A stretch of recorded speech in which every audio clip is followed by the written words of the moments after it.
It's the start of 2026, and this is how much my wife and I make as 27-year-old dinks.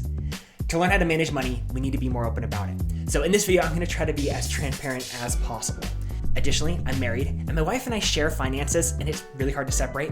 So for the sake of simplicity, the numbers that I'll be sharing are our combined financial situation. I'll start by walking through our yearly income, including benefits that our company offers that help us invest. I'll show how much we've put into investments this year, and then I'll cover what our expenses look like on a monthly basis. And finally, I'll share the rough strategy that my wife and I are following going into 2026. Let's kick it all off with income. My wife and I are DINKs, which stands for dual income, no kids. We both work full-time jobs. I work as an instructional designer, which basically means that I create online training content. And my wife does software engineering. We both work at the same company, crazily enough. We were married before, but we both started working here afterwards, and it's been a great place to work. Combined, our two salaries bring in $209,000 per year, and this makes up the vast majority of what we bring in on a yearly basis. On top of that income, we both get a $2,000 guaranteed bonus and a 10% conditional bonus. The 10% conditional bonus is based off of company performance, so I don't really treat it as income, but it is a way that we're able to accelerate our investing when it does come in. So you won't see it reflected in any of the numbers that I'm sharing today. So that gives you our base income number, our salaries combined with our bonuses. But a full financial picture goes well beyond that. So let's take a look at some benefits that we have. Our company also offers a 6% 401k match. A 401k is a type of retirement account in the US, and companies here often offer a dollar-for-dollar match for contributions to these types of accounts to help encourage employee retirement savings. 6% is really good considering the national average is 4.6%.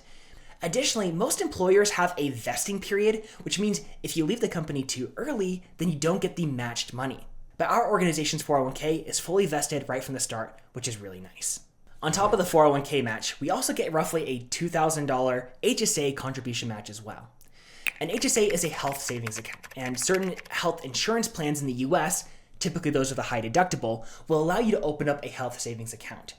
These accounts are really nice since you aren't taxed on the money that you put into them, and additionally, if you use the money on qualified health expenses, you also aren't taxed as you use the money either.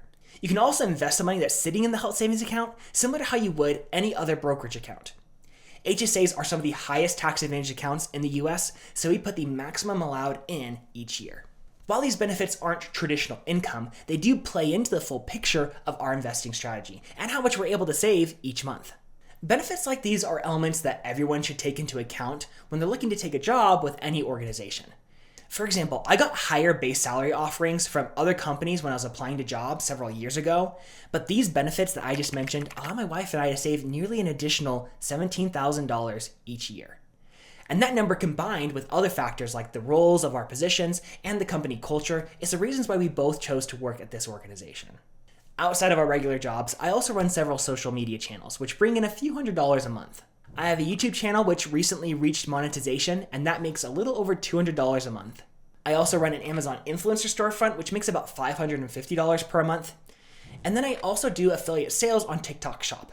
I haven't been very consistent with this, so it's averaged about $20 per month since I don't really post there much.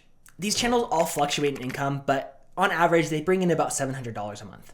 So if you add together our yearly compensation, investing benefits, and side income, this is roughly how much we make in a given year. $235,940, which is nearly $250,000, which is insane. Now, my wife and I are both incredibly fortunate to both be employed and working great jobs, which enables us to have this kind of income. We haven't always been making this much. Just 5 years ago, we were both essentially broke college students working jobs on the college campus that we were going to school at. So now that we know the income side of things, let's take a look at what we're actually spending on a yearly basis and what we have been able to save. After taxes, 401k deductions, HSA matches, and health insurance deductions, we take home $150,402. Yay, taxes. Now, this is all estimated, and depending upon the social media income which I get, which is all self-employment taxed, it could be more or less, also depending upon the deductions I'm able to take in the given tax year. In a given month, our regular expenses total $6,446. The largest of these expenses by far is our mortgage combined with HOA fees, which cost around $3,248 per month. I won't walk through all of our expenses in our budget, but I will call out two things since I think they're particularly important. First is we have a MISC fund. There are always little things each month which come up that you just don't expect.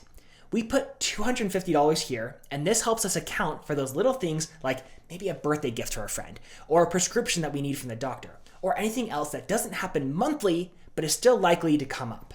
The second item in our budget that I think is important is my wife and I both have what we call a fun budget. This is just a small amount of money that we each get each month to spend on whatever we want, no questions asked. And this doesn't have to be a lot. In fact, it started as just a $20 per month for my wife to buy a new book to read, but it's grown alongside our income to give each of us just a little bit more freedom in our spending. After all of our expenses, we're left with $5,436 per month for savings. Some of this money goes to maxing out our Roth IRAs or funding other large purchases like travel, cars, or other non-monthly expenses. We've set $1,166 per month to automatically come out of our paychecks and immediately fund our Roth IRAs. An IRA is an individual retirement account, and the Roth IRA is a particular type of IRA that allows you to be able to invest money and you're taxed on the dollars that you put into it, but when you pull it out in retirement, you aren't taxed on that money then. Having the funding to this account be automatic is honestly the best advice I could give to someone who's trying to be better at saving. Since it's automatic, I don't even have to think about it at this point, which means I'm not feeling the pain of that money leaving my bank account and going into this investment account. Money has more emotion tied to it than I think we give it credit for. So the more ways that we can find to hack the emotions of our money to help us be more financially responsible, the better. The money that doesn't go to our Roth IRAs, we put into a high yield savings account until it's needed for either emergencies or larger purchases. For example, we recently bought a car and we paid for it in full with money that we've been saving for this last year. We also increased our 3-month emergency fund to a 6-month emergency fund this year to give us some added security. We also used some of this money for trips and travel, which is something that we've been trying to prioritize while we're still both young. So this year we didn't get any of this money into brokerage accounts, but we will have some space to do that in 2026. And our strategy going into 2026 is pretty simple. We're going to be putting an extra $1,000 towards our one source of debt, which is our house, to be able to accelerate our equity there. We also plan to invest a lot of our additional savings into either brokerage accounts or other business opportunities that come our way. But to sum everything up, in total for 2025, with all income and benefits accounted for, we made $234,940 pre-tax or gross. Of that money, we invested $43,000 into retirement accounts. We bought a car, and we expanded our emergency fund from 3 months to 6 months. 2025 was a great year for us financially, and going into 2026, we have plans to do a lot of the same.